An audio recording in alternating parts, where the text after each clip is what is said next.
Hi అండి, నమస్తే. Welcome back to cute jelly channel. ఈరోజు మనం చేయబోయే రెసిపీ వచ్చేసి తెలంగాణ స్పెషల్ సర్వపిండి అనమాట. సర్వపిండి కోసం మనం స్పెషల్గా ఎటువంటి పాత్రలు ఉపయోగించాల్సిన అవసరం లేదు. మనకు ఏది అవైలబుల్గా ఉంటే దాంట్లో చేసుకునే విధంగా నేను చూపించబోతున్నాను. యాజ్ ఇట్ ఈజ్ పర్ఫెక్ట్గా సర్వపిండి ఎలా చేయాలో చూపించబోతున్నాను.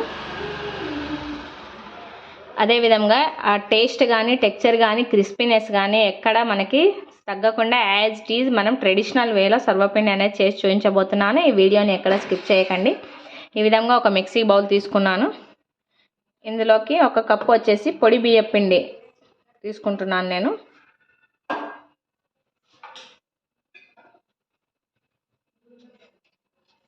ఇందులోకి రుచికి సరిపడా ఉప్పు, అదేవిధంగా ఒక 1 స్పూన్ వచ్చేసి కారం.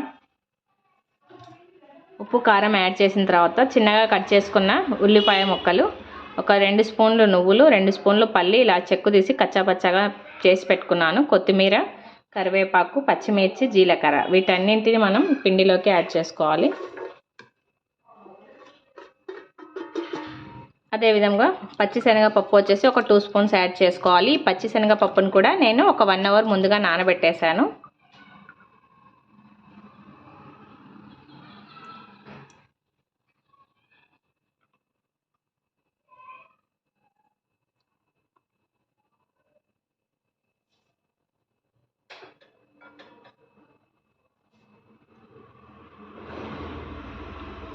ఫస్ట్ వీటన్నింటిని మనం ఈ విధంగా పిండిలో చక్కగా మిక్స్ చేసుకోవాలి.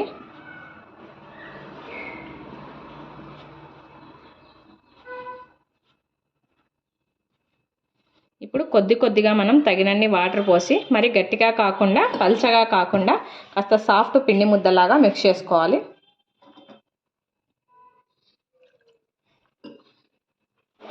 చక్కగా ఈ విధంగా మనం ఇలా అంటే చూడండి పిండి ఎంత సాఫ్ట్గా ఉందో. ఈ విధంగా మనం చక్కగా పిండి అంతటిని మిక్స్ చేసి పక్కన పెట్టుకోవాలి. ఇప్పుడు నేనైతే ఏదైనా కానీ ఒక కడాయి తీసుకోండి, ఇలా గుంతగా ఉండేది. ఈ సర్వపిండికి కాస్త ఆయిల్ అనేది ఎక్కువగానే పడుతుంది.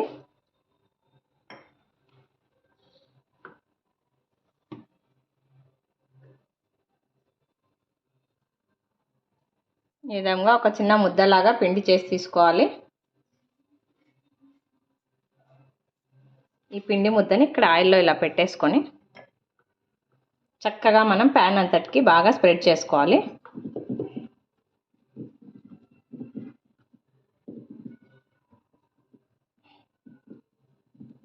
కాస్త పల్చగానే ఒత్తుకోండి, మరి మందంగా ఉంటే అంత క్రిస్పీగా రాదు. ఈ విధంగా చక్కగా స్ప్రెడ్ చేసుకున్న తర్వాత వేలుతోటి అక్కడక్కడ ఇలా హోల్స్ పెట్టుకోవాలి.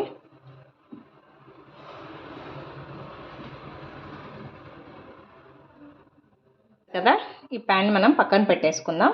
ఇప్పుడు మనం నార్మల్గా ఇంట్లో చపాతీ కాల్చుకునే ప్యాన్ ఉంటుంది కదా, చపాతీ కాల్చుకునే పెన్నం, దానిపైన కూడా ఆయిల్స్ అనేది స్ప్రెడ్ చేసుకోవాలి కొద్దిగా.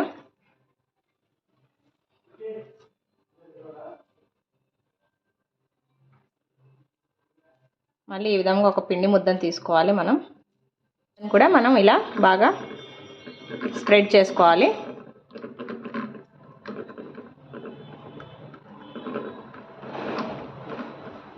ఇప్పుడు ఇందుకు కూడా మనం వేలుతో చిన్నగా ఇలా హోల్స్ పెట్టేసుకుందాం.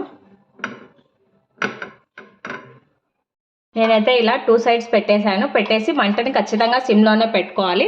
మనం గాలి వెళ్ళకుండా ఇలా ఏదైనా ఒక లిడ్తో క్లోజ్ చేసుకోవాలి. ఈ ప్యాన్కి వచ్చేసి నేను దీన్ని ఇలా పెట్టేస్తున్నాను.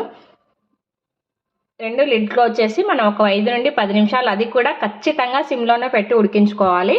అప్పుడే మనకు చక్కగా బాగా క్రిస్పీగా అవుతుందన్నమాట. ఈ సర్వపిండి అనేది చాలా ఈజీ వేలో చేసుకో. మధ్యలో కావాలనుకుంటే ఒక 5 మినిట్స్ తర్వాత అలా తీసి చెక్ చేసుకోండి, మనకు అడుగు అంటుతుందా లేదా అనేది తెలిసిపోతుంది. ఈ విధంగా మనం ఒక 10 మినిట్స్ ఇలాగే వీటిని ఉడికించుకోవాలి చక్కగా. ఒక 10 మినిట్స్ అయింది, మనం చెక్ చేసుకుందాం ఒకసారి లిడ్ ఓపెన్ చేసేసి. చూడండి మనకి సర్వపిండి చక్కగా ఈ విధంగా ఒక సైడ్ బాగా కాలితేనే ఇలా పైకి వచ్చేస్తుంది అనమాట. మనకు అదే గుర్తు తెలుస్తుంది ఇది రెడీ అయిందా లేదా అని. ఇలా ఒక్కసారి మళ్ళీ టర్న్ చేసుకున్నామంటే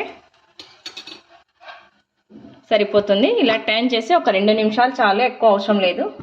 అదేవిధంగా ఇంకో సైడ్ మనం ఈ పెన్నం పెట్టాం కదా, దోశ పెన్నం కానీ చపాతీ పెన్నం కానీ, ఈ పెన్నం పైన కూడా మనకు చక్కగా ఇలా లేసింది చూడండి.